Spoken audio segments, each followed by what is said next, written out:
আমি আমার মাকে ইচ্ছা করে কষ্ট দিতে চাই না, কিন্তু কষ্ট পান তিনি। আমার করণীয় কি? আমার বাচ্চা ছোট, 2 মাস বয়স, বুকের দুধ খায়, যদি রোজা রাখতে না পারি তাহলে করণীয় কি? আমার বন্ধু হস্তমৈথুন করে, তার বিধান কি? ঘরের ভেতর টয়লেট থাকলে ইবাদত কবুল হবে কিনা? যারা ছেলে মেয়ে উভয়ের টি শার্ট এবং জিন্স বিক্রয় করে, তাদের ব্যবসার টাকা লাগানো যাবে কিনা? আমি জীবনে অনেক গুনাহ করেছি, এখনো কি আল্লাহ আমাকে ক্ষমা করবেন? সূরা মুলক কি শুধু রাতের বেলা পড়তে হয় নাকি দিনের বেলাও পড়া যায়? ইসলামে রাশি বলতে কিছু আছে কি না, যেমন সিংহ রাশি, তুলা রাশি ইত্যাদি। নির্দিষ্ট সময় আকিকা দিয়ে মাংস রেখে দিয়ে পরবর্তীতে অনুষ্ঠান করলে জায়েজ হবে? আমার আম্মা খুব অসুস্থ, রোজা রাখা সম্ভব নয়, করণীয় কি জানাবেন? ভাই সাইফুল ইসলাম, আপনার করণীয় হলো তিনি যেন কষ্ট না পান সেই চেষ্টাটা করা। ন্যায় অন্যায় পরে আপনার আচরণ যেন কষ্ট না পান, তাকে হাসি খুশি রাখার জন্য আপনাকে চেষ্টা করতে হবে। তিনি আপনার মা, তার মাধ্যমেই আপনাকে জানাতে যেতে হবে। আর যদি আপনার সকল প্রচেষ্টা সত্ত্বেও তিনি অন্যায়ভাবে অহেতুক আপনার উপরে মনে কষ্ট পান, তাহলে সেক্ষেত্রে সেই দায়ভার আপনাকে বহন করতে হবে না, আপনার জায়গা থেকে আপনাকে সলিড থাকার চেষ্টা করতে হবে।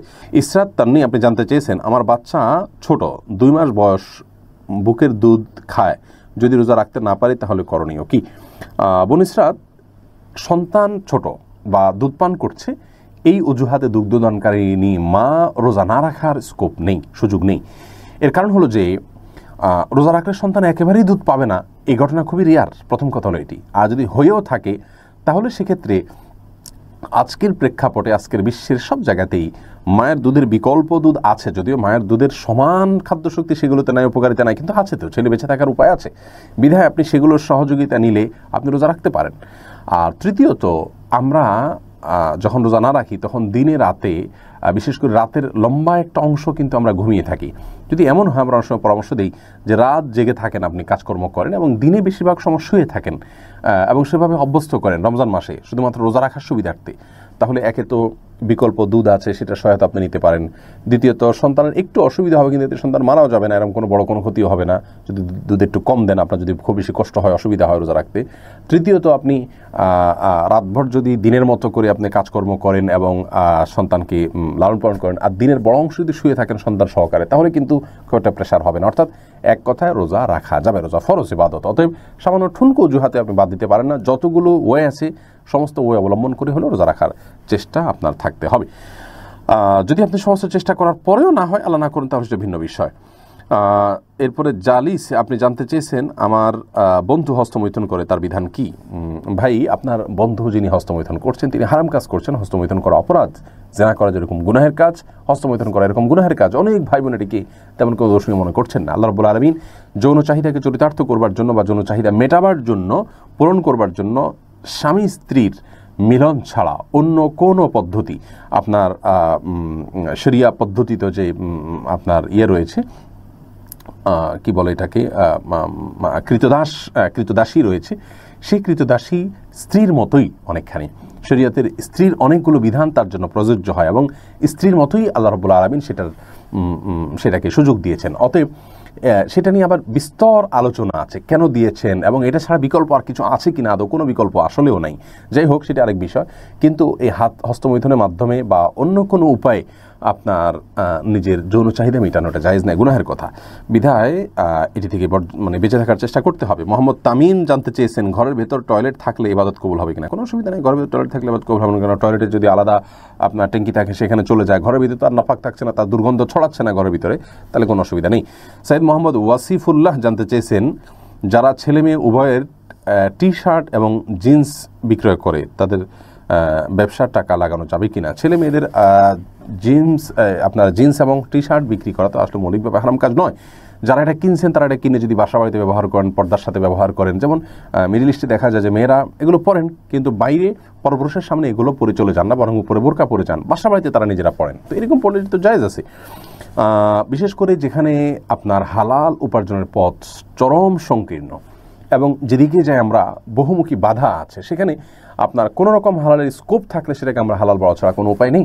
অতএব জিন্স টি শার্ট এটা কীভাবে ব্যবহার করছেন নারী পুরুষ সেটার উপর ভ্যারি করে, বিধায় এটা কেনাবেচা করলেই হারাম হয়ে যাবে, ব্যাপারটা কিন্তু সেরকম নয়। আমি জীবনে অনেক গুনাহ করেছি, এখনও কি আল্লাহ আমাকে ক্ষমা করবেন? অবশ্যই আল্লাহ রাব্বুল আলামিন ক্ষমা করবেন। আল্লাহ বলেছেন যে তুবু আইয়ুহাল মুমিনুন, হে বান্দারা তোমরা সবাই আল্লাহর কাছে তওবা করো, ইন্নাল্লাহা ইয়াগফিরুয যুনুবা জামিআ, আল্লাহ তাআলা সমস্ত অপরাধ মাফ করবেন যদি মানুষ তওবা করে। তওবা কি? আমি গুনাহ থেকে সরে আসলাম, লজ্জিত হলাম, নিজের কর্মের কাণ্ডের জন্য চরমভাবে লজ্জিত হলাম, আল্লাহর কাছে ক্ষমা চাইলাম এবং ভবিষ্যতে আর করব না এ মর্মে প্রচণ্ড রকমের সংকল্প করলাম। এটার নাম তওবা। ফিরে আসা, ছেড়ে আসা, এটা করলে আল্লাহ রাব্বুল আলামিন আমাদেরকে মাফ করবেন বলে ওয়াদা রয়েছে। বিধায় আপনি নিরাশ হবেন না, আল্লাহ তাআলা সমস্ত অপরাধী মাফ করবেন যদি আপনি তওবা করার মতো করেন। ফাতেমা পারভীন, আপনি জানতে চেয়েছেন সূরা মুলক কি শুধু রাতের বেলা পড়তে হয় নাকি দিনের বেলাও পড়া যায়? দিনের বেলা পড়াতে কোনো অসুবিধা নেই, কিন্তু সূরা মুলক পড়ার যে ফজিলত রয়েছে, কবর আযাব আল্লাহ তাআলা মাফ করেন, কবরের পরীক্ষাকে আল্লাহ তাআলা পরীক্ষা থেকে তাকে মুক্ত করেন, সেটি হলো সূরা মুলক পাঠ করার বিষয়ে। সেটি কিন্তু রাতের বেলায় শোয়ার আগে বা রাতের বেলা পড়ার ব্যাপারে রয়েছে। অতএব সেই ফজিলতটা দিনের বেলা পড়লে পাবেন না, কিন্তু এমনিতে আপনি সূরা মুলকের যে ভালো দিকগুলো রয়েছে, শিক্ষাগুলো রয়েছে, সেগুলো জানার জন্য বা সওয়াবের জন্য যে কোনো সময় আপনি পড়তে পারেন। কিন্তু ওই নির্দিষ্ট উপকারিতা পেতে হলে, কবর আযাব মাফের উপকারিতা পেতে হলে আপনাকে রাতে পড়তে হবে। এরপরে জাসমিন মানিক, আপনি জানতে চেয়েছেন জাকাতের টাকা কি রমজান আগে দেওয়া যাবে? যাবে। আপনার জাকাত যখন ফরজ হয়েছে, প্রত্যেকের অর্থবছর ভিন্ন। আমি ধরুন রমজানের 15 দিন আগেই জাকাত দেওয়ার মতো সম্পদের মালিক হয়েছি, তাহলে 1 বছর পরে যদি সেটা আমার কাছে থাকে, স্টে করে, তাহলে সেক্ষেত্রে পরবর্তী বছর রমজানের 15 দিন আগে আমাকে জাকাত দিতে হবে। জাকাত রমজানে দিতে হবে এমন কোনো বাধ্যবাধকতা নেই। আমরা অনেকে মনে করি যে জাকাত রমজানে দিতে হয়। জাকাত আপনি যে কোনো সময় দিতে পারেন। যখন জাকাত ফরজ হবে, যে কোনো সময় বলতে যখন আপনার জাকাত ফরজ হবে বা বছর পূর্ণ হবে, তখন আপনি জাকাত দিবেন।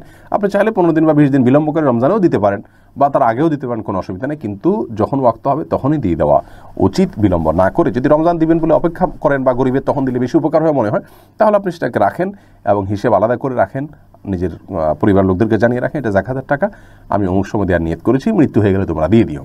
অতএব এভাবে আপনি রেখে পরেও দিতে পারেন, কিন্তু রমজানে দিতে হবে এমন কোনো বাধ্যবাধকতা নেই। মামুনুর রশিদ জানতে চেয়েছেন ইসলামে রাশি বলতে কিছু আছে কি না, যেমন সিংহ রাশি, তুলা রাশি ইত্যাদি। ভাই মামুন, রাশি বলতে কোনো কিছু ইসলামে নেই।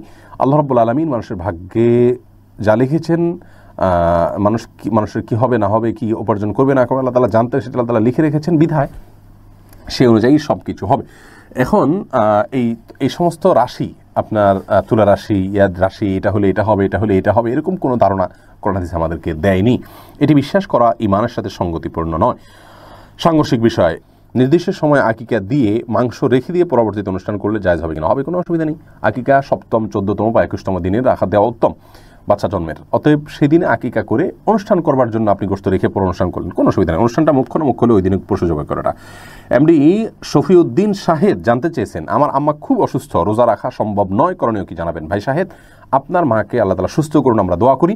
যদি তিনি রোজা রাখার মতো সামর্থ্য না রাখেন এবং তিনি সুস্থ হওয়ার সম্ভাবনাও নাই, অনেক সময় দেখা যায় এমন দুরারোগ্য ব্যাধি, যে ব্যাধি থেকে আসলে মানুষের সুস্থ হওয়ার আশা নেই, যেমন বার্ধক্যজনিত অসুস্থতা, স্থায়ী রোগ, এরকম যদি হয়, তাহলে সেক্ষেত্রে আপনি আপনার মায়ের 30টা রোজার পক্ষ থেকে 30টা ফিদিয়া দিবেন। আপনি যে ফিতরা দিয়ে থাকেন রমাদান শেষে, সেই ফিতরা বা জাকাতুল ফিতর যে পরিমাণ, সেই পরিমাণ এক একটা সিয়ামের ফিদিয়া, 30টা ফিতরা আপনি 30 জন মিসকিনকে বা একজন মিসকিনকে আপনি 30 দিনের খাবার বা ফিতরা দিয়ে দিবেন। তাতে ইনশাআল্লাহ আপনার মায়ের রোজার দায় আদায় হয়ে যাবে। কারণ আল্লাহ বলেছেন, ওয়াল্লাযিনা ইউতিকুনাহু ফিদিয়াতুন মিসকিন, যারা সিয়াম রাখতে সমর্থ নন তাদের জন্য মিসকিনকে খাদ্য দিলেই যথেষ্ট হয়ে যাবে।